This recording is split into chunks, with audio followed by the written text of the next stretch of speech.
Financial news making global headlines today is absolutely staggering. We are looking at Johnson & Johnson, literally one of the most recognized pharmaceutical giants on the planet, and a proposed legal settlement that has been a solid decade in the making.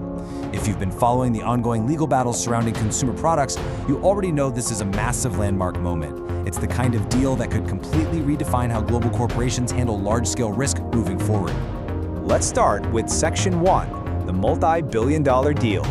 And this brilliantly illustrates the sheer scale of what we're talking about here.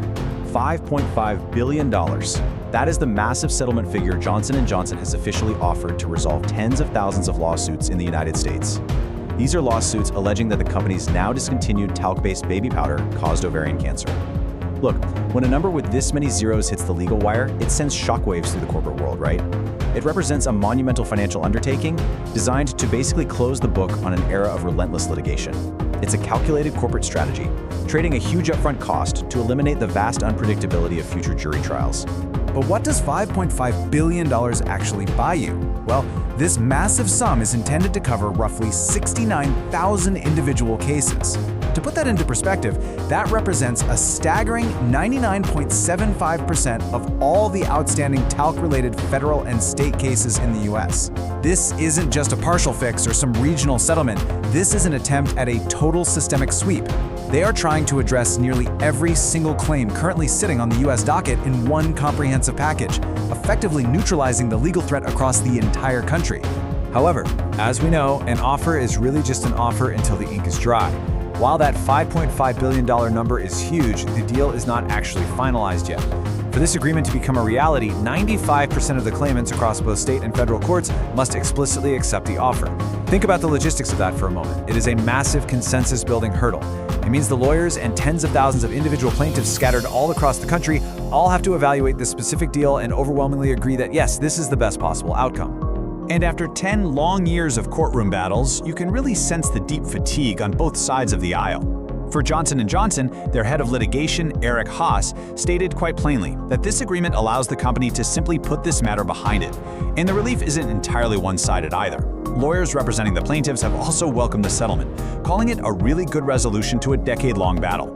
It's a classic legal compromise.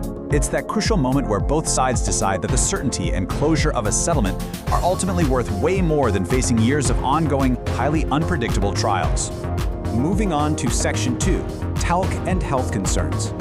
Let's move to and see how this builds our understanding of the core issue. What exactly is talc? By definition, it's a very soft mineral. For generations, it was an absolute staple, an everyday ingredient used in cosmetics and most famously, baby products. It was prized globally for its ability to absorb moisture and reduce friction. But over the last several years, its global use has absolutely plummeted. Why? Well, a shadow of doubt was cast over the product as intense public concerns rose regarding potential links to cancer, completely altering consumer trust in a massive legacy item. Now, what's really interesting about this slide is the classic standoff we're looking at. On one side, in 2024, the World Health Organization officially classified talc as probably carcinogenic to humans. But on the exact opposite side, we have Johnson & Johnson's unwavering corporate denial. The company maintains, firmly and to this day, that there is absolutely no evidence that talc causes cancer, pointing to decades of independent scientific testing. Now, as an explainer, our goal isn't to take a side here, but to highlight that this profound, seemingly unresolutable disagreement between global health institutions and corporate science is the very friction that generated 69,000 lawsuits in the first place. Let's look at the history in Section 3, a decade of lawsuits. Let's walk through this timeline together, because this didn't just happen overnight. The spark that ignited this whole fire happened back in 2016, when a US jury ordered Johnson & Johnson to pay $72 million to the family of a woman who died of ovarian cancer. Now, even though that specific verdict was overturned a year later, the floodgates had absolutely opened. The claims multiplied rapidly, with juries across the US beginning to award plaintiffs significant damages. The pressure mounted, leading to massive corporate shifts. In 2020, J&J stopped selling talc baby powder in the US entirely. By 2023, they pulled it from shelves worldwide. Then came that 2024 WHO classification, and finally in 2026, we arrive at this historic $5.5 billion US settlement offer. You can really see how a single overturned verdict snowballed into a global product phase-out and one of the largest settlements in history. Which brings us to Section 4, The UK case continues. So the crucial point is that this legal saga is highly regional. While the United States is actively attempting to settle its 69,000 cases for $5.5 billion, a massive legal battle is just heating up elsewhere. Filed in October 2025, the UK case is currently before the High Court.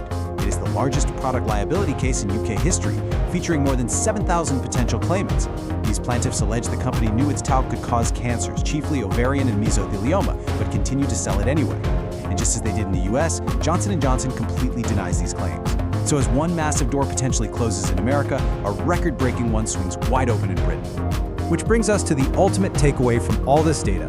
When a company pulls a legacy product from global shelves and offers $5.5 billion to resolve claims, all while simultaneously denying any wrongdoing, it completely rewrites the legal playbook. I want to leave you with this. What does this historic $5.5 billion settlement mean for the future of product liability and corporate accountability? If 95% of US claimants agree to this deal, it will set a monumental precedent for how mass torts are handled worldwide. Thank you so much for joining me for this explainer, and definitely keep your eyes on how this fascinating global legal puzzle continues to unfold.